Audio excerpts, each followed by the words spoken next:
할렐루야. 할렐루야. 오늘 시간 하나님께서 임하여 주셔서 회복시키시고 치료해 주시는 놀라운 시간이 되기를 소망합니다. 우리 옆에 분과 인사 한번 나누겠습니다. 하나님이 당신을 기억합니다. 하나님이 당신을 기억합니다. 한 번만 더. 하나님께서 당신의 이름을 알고 있습니다. 하나님께서 당신의 이름을 알고 있습니다. 여러분 아멘. 아멘. 대통령이 지나가다가 장모님 이렇게 하면 여러분 느낌 어떨 것 같아요? 그것도 이름을 부르면서 주변 사람들이 놀랐겠죠. 아마도 도대체 이 사람이 무엇이가 내 대통령이라고 이렇게 할 것인가. 그렇죠. 하나님께서는요 천지 모든 만물을 창조하셨는데 그 하나님께서 날마다 여러분의 이름을 아시고 기억하고 있다는 사실을 믿고 나아가는 사랑하는 성도 여러분 다 되기를 소망합니다. 이제 선거가 끝났습니다. 네, 여러 가지 결론들이 나고 막 이렇게 되어지는데 말이죠. 중요한 것은 하나님은 항상 이 역사 속에 임하신다는 사실을 우리는 절대 잊어서는 안 됩니다. 하나님께서는 저 하늘에 혼자 앉아서 계시는 그런 분이 아니고 하나님은 항상 역사 안에 계시고 역사와는 절대 나눌 수 없는 그런 하나님이시라는 것을 여러분 반드시 기억하기를 소망합니다. 하나님은 항상 역사 속에 개입하십니다. 하나님은 항상 역사에 대해서 말씀하시고 그리고 그 역사 속에 들어오셔서 우리의 삶을 간섭하고 계시는 그리고 섭리하고 계시는 하나님이신 것을 여러분 반드시 기억하기를 소망합니다. 가끔 사람들이 말이죠. 이 역사를 망각하고 신앙생활을 할 수 있어요. 역사를 망각한다는 얘기는 무슨 얘기냐면 뒤를 돌아보지 않아요. 여러분의 뒤를 잠깐만 돌아보라고 했을 때 여러분이 뒤돌아보지 마시고 잠깐만 뒤 돌아보아도 하나님께서 거기 계시는 것을 여러분 알 수 있습니다. 멀리 가지 않아도 좋습니다. 6.25 때 하나님께서 역사하지 않으셨으면 이 나라가 설 수 있었을까요? 잘 살아보세요 하면서 말이죠. 우리도 한번 잘 살아보세요 하면서 아침마다 나와서 마당 쓸고 여러분 기억나시죠? 마당 쓸고 말이죠. 새벽적 일을 하면서 새벽에 일어나지 않으면 안 돼요. 그 시간 되면 얼마나 크게 마이크를 틀고 돌아다녔습니까? 그러면서 우리 모두 일어나서 뭔가 하지 않으면 안 될 것 같은 분위기 있었지 않습니까? 그러면 그 역사 통해서 한강의 기적을 이루었는데 그 기적을 이뤘을 때 다 내가 한 것이냐 다 사람이 한 것이냐 그렇지 않다는 거예요. 오늘 하나님께서 이 역사 속에 개입하셨다는 사실을 여러분 반드시 기억하기를 소망합니다. 가끔 말이죠. 이런 사람들이 있어요.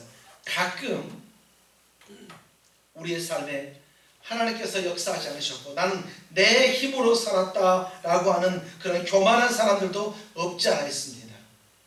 사람들이 역사를 잊어버리고 말이죠. 과거부터 흘러온 하나님께서 일하셨던 것을 잊어버리면 말이죠. 타락해요. 하나님께서 자기를 통해서 어떻게 일하셨는가를 잊어버리면 사람들이 온전히 서지 못해요.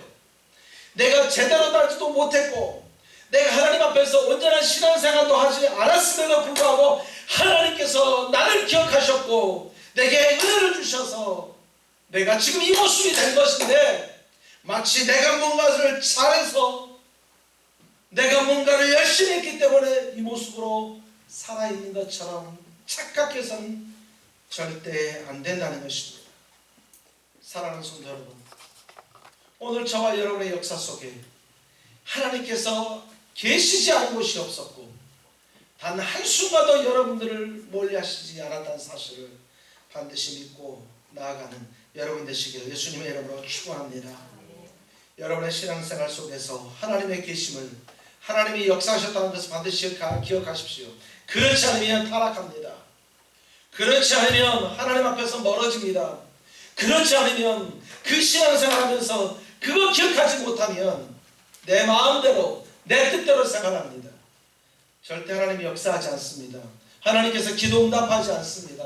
하나님께서 내 삶대로 살아가는 사람들에게 어떤 은혜도 베풀지 않는다는 것입니다. 그러므로 여러분 끝까지 주님 바라보고 주님 의지하는 여러분이 되기를 소망합니다. 역사의 흥망성쇠가 누구 손에 달려있는가? 정치인의 손에 달리지 않았어요, 여러분.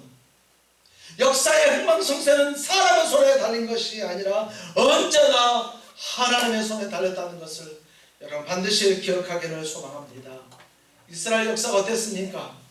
이스라엘 역사 처음 시작했을 때 너무너무 보잘것없습니다. 노예로 시작합니다. 노예부터 시작해서 말이죠. 모세라는 걸출한 지도자가 있어서 그 지도자를 통해서 출애굽을 합니다. 그리고 광야에서 생활하고 또 모세를 이은 다음 사람 여호수아를 통해서 이스라엘 역사가 계속해서 진행이 되어집니다. 하나님께서 생각하시는 모든 이스라엘 역사 속에 하나님이 계신데도 불구하고 사람들은 가끔 오해합니다. 내가 뭔가를 한 것처럼, 내가 뭔가를 이룬 것처럼 여러분 있을 수가 없습니다. 오늘 저는 오늘 이 본문을 통하여서 오늘 한 여인이 하나님 앞에 기도하면서 또 통곡하면서 나오는 그런 모습을 우리가 한번 살펴보려고 합니다. 여러분 사무엘상 이 책의 위치는 참 중요합니다. 왜냐하면 사무엘이라는 한 사람이 나와서 더 이상 사사시대가 아니라 왕정시대로 옮겨지는 그 과정에 있기 때문에 이 사무엘서의 위치는 상당히 중요하다고 볼 수 있습니다. 그러면 뭔가 조금 더 거창했으면 좋겠는데요. 이것이 정말로 중요하다고 하면 여러분 거창했으면 좋을 것 같습니다. 우리도 그렇잖아요. 중요한 자리 갈 때 옷 어떻게 입습니까? 되게 신경 쓰잖아요. 중요한 자리 되면 어떻게 합니까? 머리 깎고 그렇게 하잖아요. 신년 되기 전에 반드시 머리를 자릅니다. 그래서 깔끔하게 하나님께 예배드리고 싶어서 성탄절 되면 말이죠. 얼마나 긴장하면서 하나님 앞에 어떻게 하면 더 예배를 드릴까, 기뻐하시는 예배를 드릴까 긴장합니다. 그런데 오늘 이 사무엘상을 시작하면서 성경은 임신하지 못하는 한 여인으로부터 그 이야기를 시작합니다. 임신하지 못해서 힘들어하고 있는 한 여인, 그 여인으로부터 이제 시작되어지는 것을 우리가 볼 수 있습니다. 여러분, 하나님의 역사는 언제 일어날까요? 하나님의 역사는 어떻게 일어나는 것일까요? 성경을 계속해서 보니까 하나님의 역사는 기도할 때 일어나는 것입니다. 여러분 아멘? 기도해야 역사가 일어납니다. 기도했을 때 여러분에게 역사가 일어났었고 여러분이 기도하지 않기 때문에 역사가 일어나지 않는 것입니다. 우리가 기도하면 하나님께서 역사해 주시는 것이고 내가 기도하지 않기 때문에 하나님의 역사가 이루어지지 않는 것입니다. 마음의 소원을 가지고 기도할 때 하나님께서 응답하시지 기도하지 않으면 하나님께서 응답하지 않습니다. 지금 많은 교회가 코로나 시대보다 더 힘들어하고 있습니다. 왜냐하면 코로나 시대는 전염병이 걸렸기 때문에 그래서 교회 못 나온다고 하고 억지로 교회가 이해했습니다. 목사님들이 성도들을 기다리는데 성도들이 오지 않아요. 마스크 쓰고 예배 드리는 것이 힘이 들고 또 혹시라도 코로나 걸릴까봐 힘이 어려워서 또 오지 못하고 또는 전염병 때문에 두려워서 그러다 내가 죽는 거 아닌가라고 하는 그런 두려움 때문에도 예배를 오지 못했습니다. 그래서 목회자들이 또 교회가 억지로 이해를 했습니다. 그런데 코로나가 끝났는데도 회복되지 않은 것 때문에 교육자들이나 교회가 더 힘들어하고 있는 지금 시기입니다. 규모가 있는 교회들은 코로나 시기에 오히려 부흥했다고 자랑합니다. 우리는 전혀 문제가 없고 오히려 더 부흥해서 이렇게 자랑을 하기도 합니다. 하지만 말이죠. 규모가 작은 교회들은 마치 바닷물이 빠질 때 모든 것을 쓸고 빠지는 것처럼 그런 상황 때문에 상당히 힘들어하고 어려워하고 있습니다. 그럼 어떻게 해야 될까? 아이를 낳지 못한 여인들이 말이죠. 임신하기 위해서 얼마나 많은 노력을 합니까? 시험관부터 시작해서 말이죠. 뭐 별의별 거 다 하잖아요. 인공수정도 하고 별의별 거 다 하면서 아이를 낳으려고 하는 것처럼 각 교회들도 말이죠. 어떻게 하면 부흥할까? 어떻게 하면 부흥할까? 정말로 많은 수고하고 많은 노력을 합니다. 어떻게 하면 교회가 부흥할 수 있을까 해서 작은 교회들이 신음을 하면서 나아가고 있습니다. 오늘 이 한 여인이 하나님 앞에 기도하면서 통곡하며 나아간 것처럼 교회들이 지금 기도하면서 통곡하면서 나아가고 있습니다. 물론 다 그렇지는 않습니다. 기도하고 하나님 앞에 나아가야만 이 교회가 부흥할 수 있습니다. 기도와 전도 외에는 이 교회가 부흥할 수 있는 방법이 없습니다. 그래서 기도하지 않는 곳에는 부흥이 없습니다. 그러나 기도하는 곳에서는 하나님의 부흥이 있습니다. 그렇다면 교회의 부흥에 있어서 가장 중요한 것이 무엇이냐? 그것은 기도라는 것입니다. 여러분, 기도에 대해서 내가 알고 있다고 해서 기도하는 게 아니에요. 기도에 대해서 내가 책을 몇 권 썼다고 해서 그 사람이 기도의 능력이 있는 것이 아니에요. 내가 엎드려서 기도할 때, 내가 엎드려서 주여라고 부를 때 비로소 그때 기도의 능력이 나타나는 것입니다. 오늘 우리 교회가 기도로 부흥하기를 소망합니다. 우리 비전교회가 점점 더 기도하는 교회가 되기를 소망합니다. 과거의 것을 생각하지 마십시오. 지금 기도해야 교회가 부흥합니다. 지금 내가 엎드려지지 않으면 하나님의 교회는 설 수 없다는 것입니다. 오늘 한 여인 임신하지 못한 것 때문에 너무너무 서러움을 받습니다.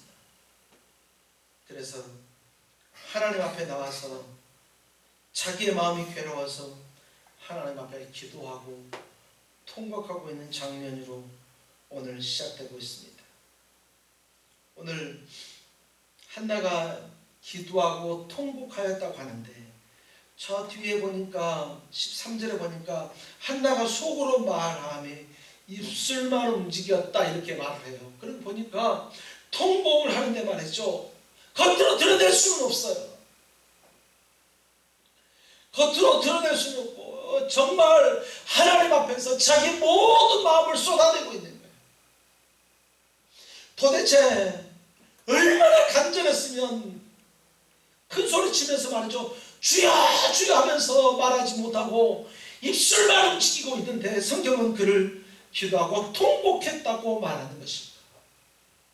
그만큼 간절한 거죠. 옛날에 교회에서 사역을 할 때 보면 가끔 여기저기서 권사님들이나 집사님들이 기도를 하는데 목소리는 하나도 들리지 않고 눈물만 흐르면서 계속 눈물을 삼키는 소리가 나요. 하면서 눈물이 계속해서 성경책으로 뚝뚝뚝 떨어지는 거예요. 담당 교구의 교육자이기 때문에 제가 알아요. 그 집의 문제가 뭐라는가. 자식이 어려워하는 거 알고 있고 남편이 바람피기 때문에 또 그렇게 하는 것도 알고 있고 지금 재정 문제가 너무 심각해서 질병이 제대로 할 수가 없어서 하나님 앞에서 기도하는데 그들의 기도를 들어보면 뭐라고 큰 소리 치지 못하지만 작은 소리로 뭐라고 중얼중얼 거리는데 눈물과 콧물이 뚝뚝뚝 떨어지면서 하나님 앞에 우는 경우가 상당히 많았습니다. 아마 그런 부분을, 그런 모습을 오늘 여기 한나가 10절에서 얘기했던 것처럼 기도하고 통곡하며라고 하지 않았을까 싶습니다. 만약에 이 한나가 소리내서 막 기도했단 말이죠. 엘리제 사장이 알았겠죠. 그가 기도하는 거란 걸 알았겠죠. 근데 엘리제 사장이 알아차리지 못해요. 그러니까 술 먹고 술주정하는 줄 아는 거예요. 기도는 여러분 하나님을 향한 신음소리입니다. 우리가 하나님 앞에 기도하는 것은 말이죠. 하나님이 아니면 안 된다고 얘기하는 바로 신음소리입니다. 하나님만이 해결하실 수 있습니다. 하나님만이 내가 불임인데 이 문제를 해결할 수 있습니다. 하나님만이 지금 이 부흥의 문제를 해결할 수 있습니다. 하나님만이 우리 가정의 문제를 해결할 수 있습니다. 하나님만이 모든 것의 해결자이십니다.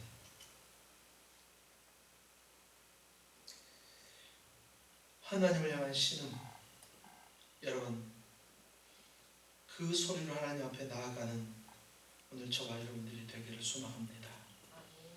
이스라엘 나라가 그렇게 크지 않아요. 주변에 나라들이 말이죠. 말 그대로 국가가 이루어져서 군사 체계도 이루어진 나라들이 주변에 많아요. 그런데 이스라엘은 그 정도가 아니에요. 이스라엘은 전쟁이 나면 백성들을 불러가지고 전쟁을 하는 것이지 군인들이 따로 정비가 안 돼 있는 상황이에요. 그래서 전쟁이 날 때마다 백성들을 불러서 백성들이 함께 싸워요. 그러니까 얼마나 약한 이 나라인지 몰라요. 그러면 어떻게 해야 될까요? 내 나라가 약하다 그러면 공동체가 똘똘 뭉쳐야 돼요. 모세를 중심으로 해서 광야에 있을 때 말입니다. 똘똘 뭉쳤어요. 불기둥 보면서 구름기둥 보면서 똘똘 뭉쳤어요. 그런데 이스라엘은 지금 어떤 상황이냐면 그렇지 않아요. 12지파가 있는데 다 흩어져 있어요. 한 번에 같이 모여가지고 마음을 모으고 다 해도 모자랄 판에 지금 12지파이기 때문에 각각의 지역에서 각각으로 다 가 있는데, 그럼 각각의 속한 그곳에서 하나님께 함께 기도하면 될 텐데 그렇지 않아요. 이곳에서 저 우상, 이곳에서 또 이 우상, 우상 섬기고 막 이것저것 하는 것이 예루살렘 그 나라의 현 주소입니다. 그런데 그때 그러면 가장 중요한 것이 뭐냐? 사람입니다. 당시에 농경사회잖아요. 농사를 지어야 되잖아요. 그렇기 때문에 당시에 가장 중요한 것이 사람입니다. 그렇기 때문에 여인은 결혼하면 당연히 자식을 낳아야 하는 것입니다. 자식을 한두 명이 아니라 보통 12명씩 계속해서 낳습니다. 그래서 아빠하고 큰아들하고 자식을 같이 낳습니다. 그래서 아빠의 제일 막내 동생이 아버지의 제일 막내 동생, 그러니까 제일 작은 아버지가 내가 낳은 아들하고 나이가 비슷할 때도 있고 나보다 나이가 적을 때도 있는 것이, 그게 지금 이 이스라엘의 상황입니다. 왜냐하면 인구가 없으면 적들이 왔을 때 반응할 수 없기 때문에. 그렇기 때문에 우리나라도 그렇고 당연한 것이 결혼하면 애를 낳는 것이었습니다. 그런데 오늘 본문에 나타난 한나라고 하는 이 여인은 임신하지 못해요. 도대체 뭐 때문에 임신하지 못했을까요? 여러분 성경책을 펴셨으면 6절을 한번 보시고요. 여러분 성경책 6절을 한번 봐보십시오. 여호와께서 그에게 임신하지 못하게 하심으로, 이렇게 얘기하고 있습니다. 한나가 왜 임신하지 못했다고요? 여호와께서 그에게 임신하지 못하게 했다는 것입니다. 그렇기 때문에 어떤 방법으로도 임신할 수가 없었던 것입니다. 오늘 본문은 엘가나의 집안의 얘기입니다. 엘가나라고 하는 그 남편, 그리고 그에게는 부인이 있는데 또 다른 부인 하나가 분인나라고 하는 부인입니다. 그리고 또 다른 부인이 바로 오늘 우리가 읽은 성경에 나타난 한나라는 여인입니다. 그런데 보니까 분인나는 말이죠, 얘를 잘라요. 근데 이 한나라는 여인은 말이죠, 얘를 낳지 못해요. 하나님께서 허락하지 않으신 것입니다. 자, 여러분, 이거 흔히 있을 수 있는 그냥 집안 이야기잖아요. 근데 왜 아까 말한 것처럼 이 사무엘상의 위치가 이렇게 중요한데 하필이면 불임 얘기를 시작하는 것인가요? 그것은 이 속에 드러난 하나님의 뜻이 있음을 우리는 이제 찾아가 봐야 합니다. 한나의 이야기는 이스라엘의 영적 상황을 그대로 보여주는 것과 똑같습니다. 이스라엘의 영적인 상황이 한나와 똑같다고 한다면 임신하지 못했다는 얘기는 지금 이 이스라엘 중의 나라가 하나님 앞에서 온전히 서지 못하고 있다, 바로 그것을 얘기하는 것입니다. 당연한 것으로 이루어지지 않고 있다는 것입니다. 이스라엘이 하나님만 바라보고 하나님만 의지해야 되지만 그래야지 못한 것 때문에 이스라엘이 부강해지지 않습니다. 점점 성장이 가지 않습니다. 오늘 이 모습은 말이죠, 오늘날 한국 교회의 문제하고도 동일하다고 봅니다. 한국 교회가 점점 더 부흥해야 되는데 이러다 머지않아서 교회가 문을 닫아버리는 건 아닐까 좀. 지금 시골 교회에 말이죠. 합동축 교회 하나 있고 통합축 교회 하나 있고 그 조그만 동네에 어디는 또 고신축 교회도 있고 막 여러 개의 교회가 있는데 교회마다 8명, 10명, 어떤 데는 20명. 그런데 목사님들 연세가 점점 더 많아져요. 70세가 됐는데 이 3군데 교회, 4군데 교회 다 목사님이 필요하는데 은퇴하고 나가야 되는데 목사님이 갈 데가 없어요. 목사님이 없어요. 그래서 노예에다 계속해서 교회에서 요청합니다. 우리 교회 목사님 좀 보내달라고, 교역자 좀 보내달라고 지금 합니다. 그런데 말이죠, 갈 사람이 없어요. 매해마다 우리나라에 700명의 목사님이 은퇴를 합니다. 많게는 800명도 은퇴를 하거든요. 근데 매해마다 강도사 고시를 통과한 사람은 300여 명밖에 안 돼요. 그러니까 매해마다 400여 명의 목사님들이 사라지는 거예요. 이거 심각한 문제죠. 그래서 교단에서도 열심히 뭔가를 하려고 하고, 정 안 되면 장로님들 연세부터 조금 늘리고 뭐 이렇게 해서 뭔가를 하려고 합니다. 그런데 영적인 상황을 봤을 때 마치 오늘 한나처럼 임신하지 못하는 여인과 같은 우리 한국교회 모습이 없지 않아 있다는 것입니다.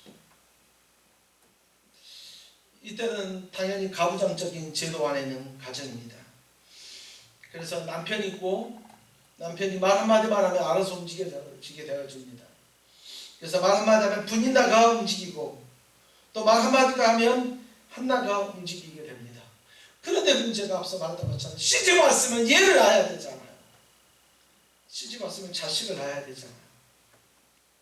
그러니까 분인나가 계속해서 눈짓을 합니다.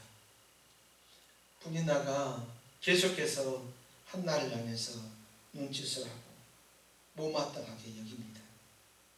그리고 성경에서 보면 괴롭게 합니다. 한나가 할 수 있는 건 정말 아무것도 없어요. 남편은 있지만 가장이기 때문에 분인나한테 잘못했다고 계속 말할 수는 없잖아요. 분인나는 얘 잘 낳고 있는데 어떻게 잘못했다 계속 얘기할 거예요.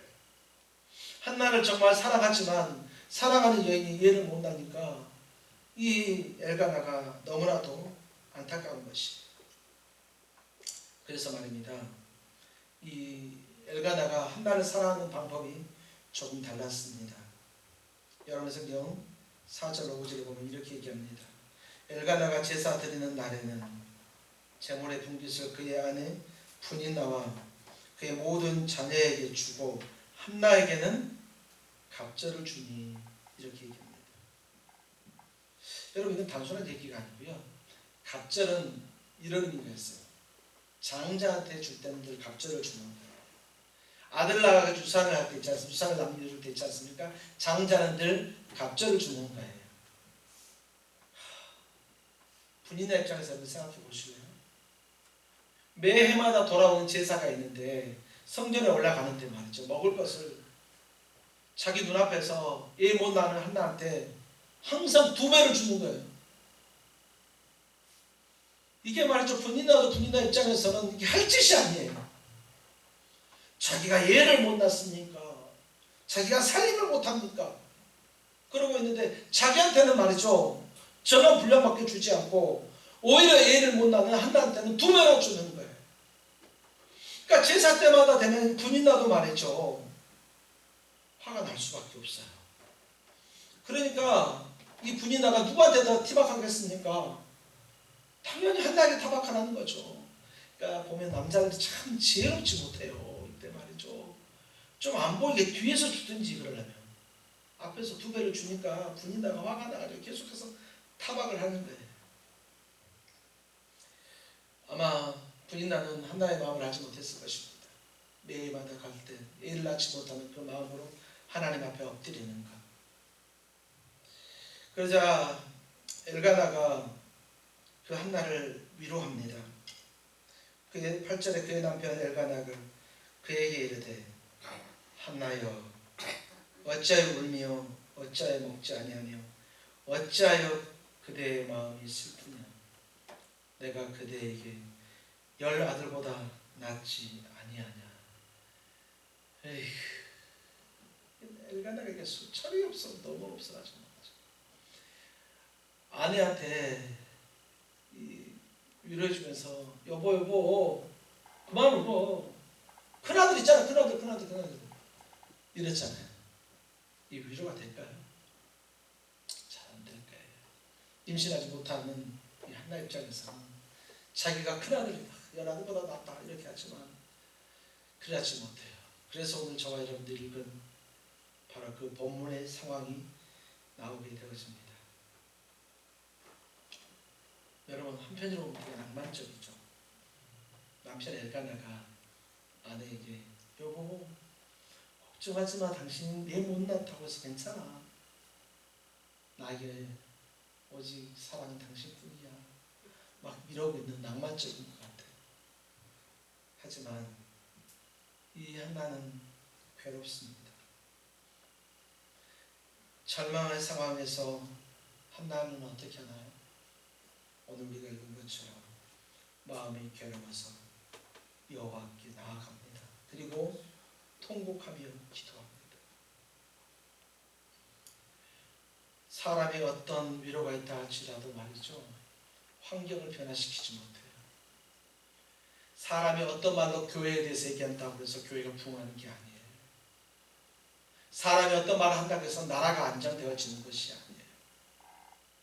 하나님이 역사 안에 개입하셔서 은혜 주시지 아니하시면 나라가 성장할 수 없고 나라가 안정될 수 없고, 하나님께서 은혜 주시지 아니하시면 교회가 부흥될 수 없고 온전히 설 수 없는 것입니다. 그래서 한나가 하나님께 서원하면서 기도합니다. 여러분 11절 한번 읽어볼까요? 11절 다 같이 한 말씀입니다. 시작. 서원하여 이르되 만군의 여호와여, 만일 주의 여종의 고통을 돌보시고 나를 기억하사 주의 여종을 잊지 아니하시고 주의 여종에게 아들을 주시면 내가 그의 평생에 그를 여호와께 드리고 삭도를 그의 머리에 대지 아니하겠나이다. 한나는 말이죠, 지금 하나님 앞에 서원하면서 기도하는 거예요. 하나님, 저에게도 아들을 주세요. 그러면 이 아들 하나님께 바치겠습니다. 이 아들을 나시린으로 제가 키워서 하나님의 일을 하게 만들겠습니다. 사무엘의 탄생은 그렇게 탄생되는 거예요. 한나가 너무나도 안타깝고 너무나도 속이 상합니다. 그러니까 이 나시린을 하나님께 드리면 가정에 아무 도움이 안 돼요. 집안에서 아무 도움이 안 돼요. 집안일을 할 수도 없어요. 나시린으로 성전에 바쳐버리면 되는 거예요. 그런데 한나는 그럼에도 불구하고 하나님께서 대문을 열어주시며 나를 기억해 주시면, 하나님께서 나를 기억해 주시면, 주의 여종을 잊지 아니하시면, 주의 여종을 기억하신다면 하나님 내게 아들을 주세요. 그렇게 간절히 기도합니다. 그렇게 한 여인이 간절히 기도할 때 그 옆에 한 사람, 우리가 잘 알고 있는 온전하지 못하고 깨어있지 못한 어떤 종교 지도자가 그 옆에 있습니다. 우리 12절부터 14절까지 한번 읽어볼까요? 함께 있습니다. 그가 여호와 앞에 오래 기도하는 동안에 엘리가 그의 입을 주목한즉 한나가 속으로 말하되 입술만 움직이고 음성은 들리지 아니하므로 엘리는 그가 취한 줄로 생각한지라. 엘리가 그에게 이르되 내가 언제까지 취하여 있겠느냐, 포도주를 끊으라 하니, 이렇게 말하고 있습니다. 이 당시의 제사장이었던 이 엘리가 지금 이 한나가 기도하는지 기도하지 않은지도 분별해내지 못하고 있어요. 9절에 보니까 엘리는 여호와의 전 문설주 곁에 의자에 앉아 있었다. 나이가 많아서 그랬을까요? 여호와의 전 문설주 옆에 의자 앉혀놓고 혹시 햇빛 받으면서 가만히 있었는 것일까요? 한 여인이 지금 말이죠, 하나님 앞에 이렇게 기도하는데도 불구하고 엘리는 그것조차도 분별할 수 없는 그런 여인, 그런 제사장이었습니다. 제사장 엘리는 한나의 아픔을 보지 못하는 거예요. 그래서 혹시라도 술에 취해서 중얼중얼 거리는 거 아닌가라고 생각했습니다. 여러분 혹시 이 장면, 이 말을 들으니까 어디서 혹시 기억나는 또 하나의 장면이 없나요? 오순절 마가 요한의 다락방에 성령께서 강력하게 그들에게 임하니까 사도행전 2장 13절에 보니까 또 어떤 이들은 조롱하여 이르되 그들이 새 술에 취하였다 하다 이렇게 말하고 있어요. 그러니까 성령이 충만해가지고 은사를 받아서 방언으로 얘기하니까 저것들은 기도하는 것이 아니라 술 취했다라고 얘기하는 것처럼 오늘 지금 이 엘리가 말이죠, 마치 그때 영적인 것을 보지 못하는 사람들처럼 오늘 엘리가 한나에게 얘기하는 거예요. 야, 술 추정 그만해. 네가 지금 술 먹고 어디 와서 술 추정하는 거야. 술 좀 끊어라. 포도주 좀 끊어. 그렇게 얘기를 하는 거예요. 여러분, 정말 답답하죠. 그런데 말이죠, 오늘 본문을 통해서 엘리를 보지 말고 한나를 보면 한나의 기도는 하나님께 나아가는 것이었습니다. 여러분, 기도는 말이죠, 하나님께 나아가는 것입니다. 여러분의 문제를 가지고 하나님께 나아가십시오. 내 문제를 가지고, 내 힘듦을 가지고 하나님 앞에 한 발자국 한 발자국 나아가십시오. 그래서 내 인생을 내 생각대로 채우지 말고 하나님의 임재로 채워나가는 여기 있는 우리 모두가 되기를 소망합니다. 내 인생에 나중에 회환했을 때 나는 내 뜻대로 살았다가 아니라 나는 주의 뜻대로 살았다고 고백할 수 있는 그런 인생이 다 되어지기를 소망합니다. 그렇게 하나님 앞에 기도합니다. 그랬더니 말이죠, 엘리가 축복합니다. 여러분 17절 볼까요? 17절 함께 읽어보겠습니다. 시작. 엘리가 대답하여 이르되 평안히 가라. 이스라엘의 하나님 내가 기도하여 구한 것을 허락하시기를 원하노라. 아멘. 이거 있지 않습니까? 이때 제사장들의 관용어예요. 마치 요즘 우리 이렇게 얘기하잖아요. 우리 예수 믿는 사람들은 너무너무 힘들어요. 그러면 그래요 집사님 제가 기도할게요. 그렇게 얘기하는 거 있잖아요. 그런 얘기 안 하십니까?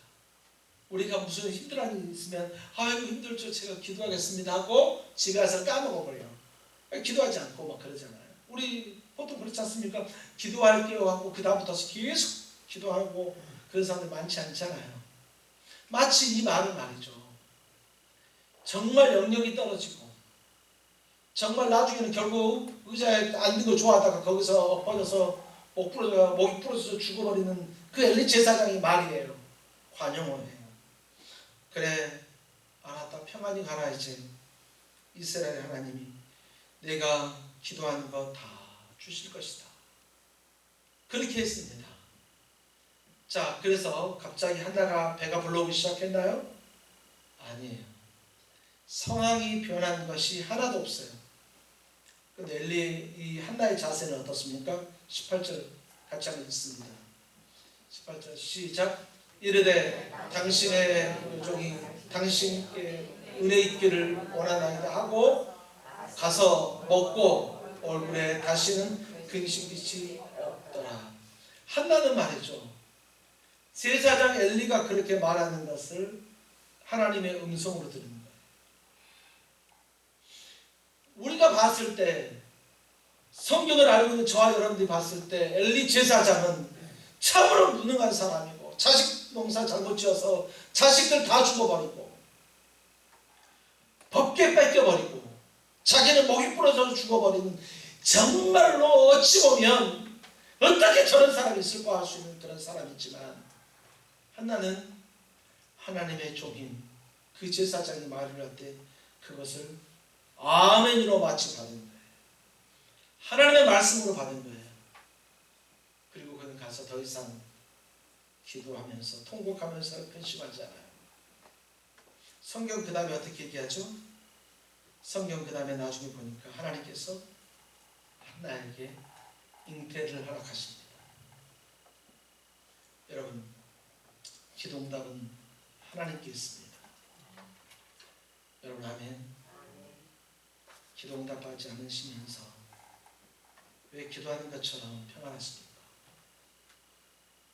하나님 음성 듣지 못하면서 왜 가만히 계시고, 엘리 제사장이 그 한 말을 이 한나가 하나님의 음성을 들었던 것처럼 오늘 저와 여러분들이 기도하면서 여러분들에게 하시는 그 하나님의 음성을 듣기를 예수님의 이름으로 축원합니다. 여러분들이 잊지 않았지만 제가 20절을 한번 읽어보면 이렇게 얘기합니다. 한나가 임신하고 때가 이르매 아들을 낳아 사무엘이라 이름하였으니 이는 내가 여호와께 그를 구하였다. 기도했더니 하나님께서 응답해 주신 것입니다. 오늘 정말 힘들고 어려운 이 시대입니다. 어떤 사람은 더 이상 교회를 부흥하기 힘들 것 같다 이렇게 얘기합니다. 어떤 사람 아예 극단적으로 얘기합니다. 큰 교회는 더 커지겠지만 작은 교회는 어느 시점이 되면 다 문을 닫을 수밖에 없을 것이다 이렇게 얘기도 합니다. 갖가지 얘기를 정말로 많이 합니다. 그러나 여러분, 하나님의 기적은 한나에게 나타났던 것처럼 하나님의 기적은 기도하는 자들에게 나타남을 여러분 반드시 기억하기를 소망합니다. 내일 일을 아무것도 알 수 없는 우리 인생입니다. 지난 과거를 살펴보면서 미래를 살펴봐도 미래가 어떻게 될지 도무지 감이 잡히지 않는 이 세대입니다. 그러나 그 시대의 유일한 희망은 살아계신 하나님 한 분이신 것을 여러분 반드시 기억하기를 소망합니다. 주님 앞에 나와서 신음소리를 내십시오. 주님 앞에 여러분의 기도 제목을 가지고 와서 신음하십시오. 지금 우리가 기도하지 않아도 될 때가 아니에요. 지금 우리가 기도하지 않아도 될 때가 아니라 기도해야 될 때예요. 언제 기도하지 않아도 되는가? 내가 이 세상의 삶을 마치고 눈을 감고 천국에 입성했을 때 그때는 기도하는 것이 아니라 찬양만 하면 돼요.